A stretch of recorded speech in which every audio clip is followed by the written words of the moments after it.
brought to you by Nova शुद्ध घी। जब जब खाए दिल खुश हो जाए, सदियों का नोवा शुद्ध देसी घी, सपना स्वस्थ भारत का। I love घी। दिल्ली नगर निगम की 12 सीटों पर हुए उपचुनाव के नतीजों के फाइनल आंकड़े सामने आ गए हैं और अब लोग जानना चाह रहे हैं कि आखिरकार इन 12 वार्ड में कौन सी पार्टी को कितने वोट पड़े।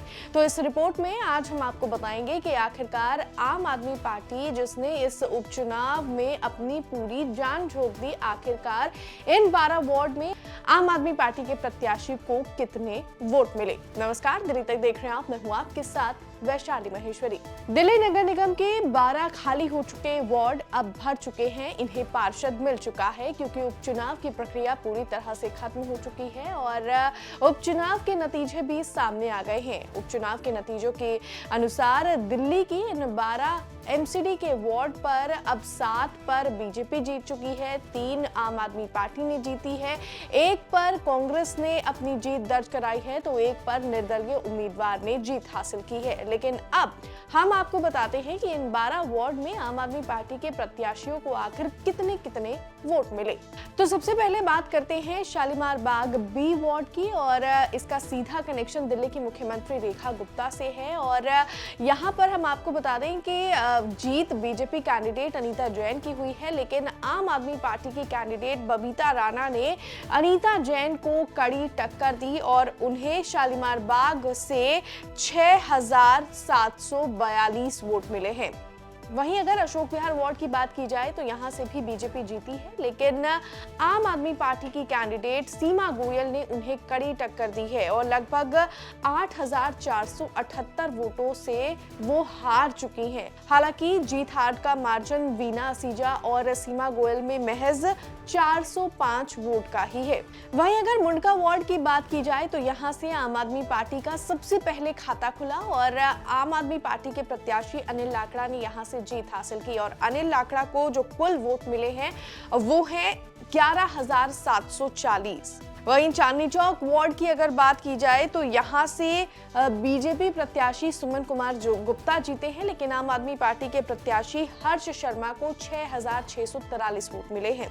इसके साथ ही द्वारका बी वार्ड की बात की जाए जो कि आउटर दिल्ली में आता है तो इस वार्ड पर भी आम आदमी पार्टी की कैंडिडेट राजबाला सहरावत को 4,308 वोट मिले हैं। वहीं अगर बीजेपी की बात की जाए तो यहां से बीजेपी की मनीषा देवी जीती हैं और उन्हें 13,408 वोट मिले हैं। तो इन दोनों के बीच जीत हार का जो मार्जिन है वो काफी ज्यादा है और लगभग 9,100 वोटों से बीजेपी ने यहां पर आम आदमी पार्टी की कैंडिडेट को हरा दिया है। चांदनी महल वार्ड की बात की जाए तो इस बार सबसे दिलचस्प जो लड़ाई थी वो चांदनी महल वार्ड की थी और यहां से निर्दलीय उम्मीदवार मोहम्मद इमरान जीत गए हैं और आम आदमी पार्टी के कैंडिडेट मुदस्सर उस्मान दूसरे पायदान पर रहे, जहां ऑल इंडिया फॉरवर्ड ब्लॉक के कैंडिडेट मोहम्मद इमरान को 11,814 वोट मिले तो वहीं आम आदमी पार्टी के कैंडिडेट को 7,122 वोट चांदनी महल वार्ड में मिले हैं। एक और आउटर दिल्ली सीट की बात की जाए तो वो है दिचाऊ कला और यहाँ से रेखा रानी बीजेपी की जीत गई है, लेकिन आम आदमी पार्टी की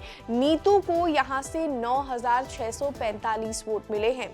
वहीं अगर संगम विहार ए की बात की जाए तो यहाँ से कांग्रेस का खाता खुला और कांग्रेस के कैंडिडेट सुरेश चौधरी ने यहाँ से जीत हासिल की है, लेकिन दूसरे पायदान पर यहाँ बीजेपी रही। लेकिन बात अगर आम आदमी पार्टी के वोटों की जाए तो यहाँ पर आम आदमी पार्टी तीसरे पायदान पर रही।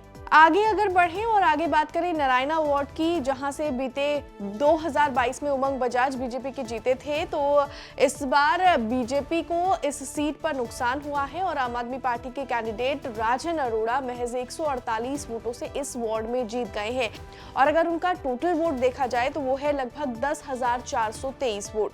वहीं दक्षिणपुरी की बात करें जहां से आज तक बीजेपी नहीं जीती, ये सिलसिला कल भी कायम रहा और यहाँ पर बीजेपी की बुरी तरह से हार हुई और एक तरफा आम आदमी पार्टी के रामस्वरूप कनौजिया ने जीत हासिल की और रामस्वरूप कनौजिया को लगभग 12,372 वोट मिले।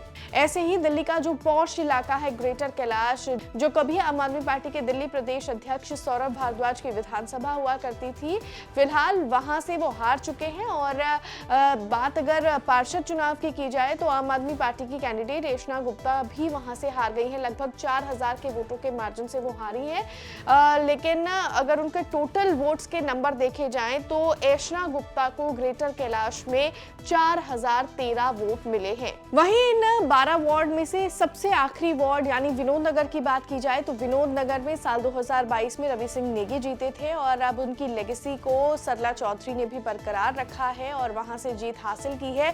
लेकिन वहां से आम आदमी पार्टी की कैंडिडेट गीता रावत दूसरे पायदान पर रही और गीता रावत ने टफ फाइट दी और महज 1700 वोटों के मार्जिन से वो हार गई हैं। लेकिन अगर उनका टोटल वोट का काउंट देखा जाए तो वो है 8948 वोट। तो ये है आम आदमी पार्टी के जो कैंडिडेट इस उपचुनाव में चुनाव लड़े, आखिरकार उन्हें उनके चेहरे पर पार्टी के सिंबल पर कितने वोट पड़े। फिलहाल इस रिपोर्ट में बस इतना ही, लेकिन दिल्ली एमसीडी रिजल्ट से जुड़ी हुई हर एक अपडेट को जानने के लिए आप देखते रहिए दिल्ली तक।